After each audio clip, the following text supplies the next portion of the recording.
बिस्मिल्लाहिर्रहमानिर्रहीम। अस्सलाम वालेकुम। आज मैं आपको पिज्जा सॉस बनाना सिखाऊंगी और इस सॉस को आप बहुत सी चीजों में इस्तेमाल कर सकेंगे। मसलन अगर आप घर में मैकरोनी या स्पागेटी या किसी भी किस्म का पास्ता बनाते हैं तो आप ये सॉस इसके लिए भी इस्तेमाल कर सकते हैं। और अगर आप चाहें तो इसे इकट्ठा बनाकर फ्रीजर में भी रख सकते हैं, छोटे छोटे पैकेट्स बनाकर, और जब आपको चाहिए हो आप निकाल कर इस्तेमाल कर सकते हैं। तो पिज्जा सॉस बनाने के लिए हमें चाहिए होंगे टमाटर। मैं यहाँ पर कैन के टमाटर ले रही हूँ, और अगर आप फ्रेश टमाटरों के साथ बनाना चाहते हैं तो आप अच्छे रेड टमाटरों को बॉईल करके इनका छिलका उतार कर चॉप कर लीजिएगा। और मैं एक छोटा टमाटो प्यूरी का कैन ले रही हूँ जो कि 400 ग्राम का है।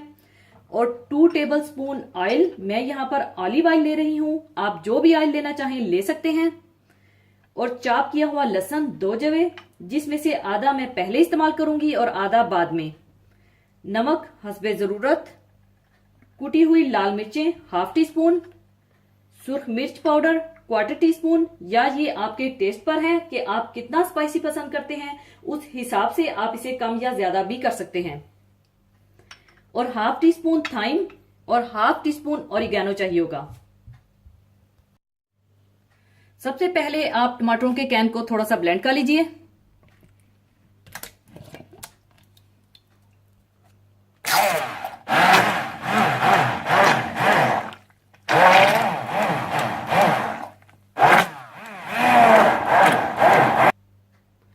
टमाटरों के कैन को ब्लेंड करने के बाद आप ऑलिव ऑयल गर्म कर लीजिए।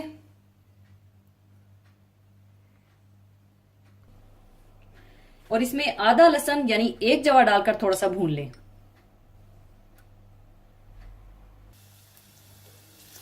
और जैसे ही लहसुन थोड़ा सा फ्राई हो जाए तो आप इसमें टमाटो प्यूरी डाल दें।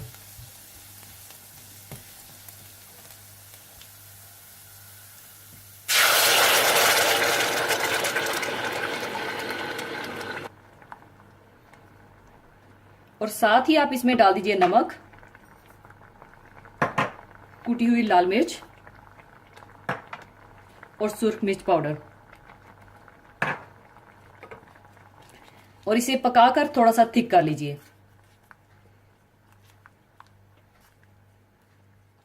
और जैसे ही टमाटो प्यूरी थोड़ी सी थिक हो जाए तो आप इसमें चॉप किया हुआ 1 जवा लहसुन डाल दें, और साथ ही थाइम और ऑरिगेनो डाल दें, और अच्छी तरह से मिलाकर आप इसे चूल्हे से उतार लें।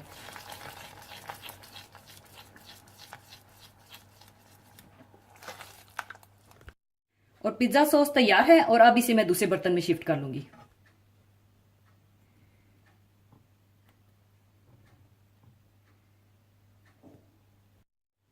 लीजिए, पिज्जा सॉस तैयार है। इसे आप चाहें तो मैकरोनी, स्पागेटी या पास्ता के साथ भी इस्तेमाल कर सकते हैं। और जरूर बनाइएगा और अपने अजीजों अकारब के साथ शेयर कीजिएगा। और जाने से पहले एक हदीसे पाक शेयर करना चाहूंगी। हदीसे पाक इस तरह से है, रसूलुल्लाह सल्लल्लाहु अलैहि वसल्लम ने इरशाद फरमाया कि जिसने माह रमजान के रोजे रखे, इसके बाद माह शवाल के 6 नफली रोजे रखे, तो इसका ये अमल हमेशा रोजे रखने के बराबर होगा। रमजानुल मुबारक का महीना खत्म होते ही जो महीना शुरू होता है वो शवाल का महीना है। शवाल के 6 रोजे इन नफली अमाल में से एक हैं, जिनका अजर सवाब बहुत ज्यादा है। और रसूलुल्लाह सल्लल्लाहु अलैहि वसल्लम ने खास तौर पर उम्मत को इनके करने की तरगीब दी है।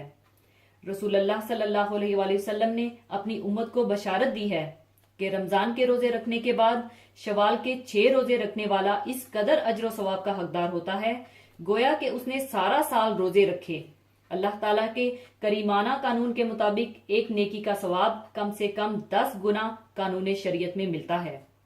जैसा कि सूरह इनाम में इरशाद रब्बानी है कि जो शख्स क़यामत के दिन एक नेकी लेकर आएगा उसको 10 नेकियों का सवाब मिलेगा। तो इस तरह जब एक माह रमजानुल मुबारक के रोजे रखेगा तो 10 महीनों का सवाब होगा, और जब शवाल के 6 रोजे रखेगा तो 60 दिनों का सवाब होगा। तो इस तरह मिलकर 12 महीनों के बराबर सवाब हो जाएगा। उलमा के नजदीक रमजानुल मुबारक के रोजों में जो कोताहियां सरजद हो जाती हैं, शवाल के इन 6 रोजों से अल्लाह ताला इस कोताही और कमी को पूरा फरमा देता है। इस तरह इन 6 रोजों की रमजानुल मुबारक के रोजों से वही निस्बत है जो फर्ज नमाजों के बाद के सुन्नतों की है। अल्लाह ताला इन सुन्नतों की बिना पर हमारी फर्ज नमाज की कोताहियों को पूरा फरमा देता है। शवाल के रोजे ईद के फौरन बाद तसलसल के साथ रखना अगरचे अफजल और मुस्तहिब है, क्योंकि नेकी के कामों में जल्दी और एक दूसरे से आगे बढ़ना बेहतर है।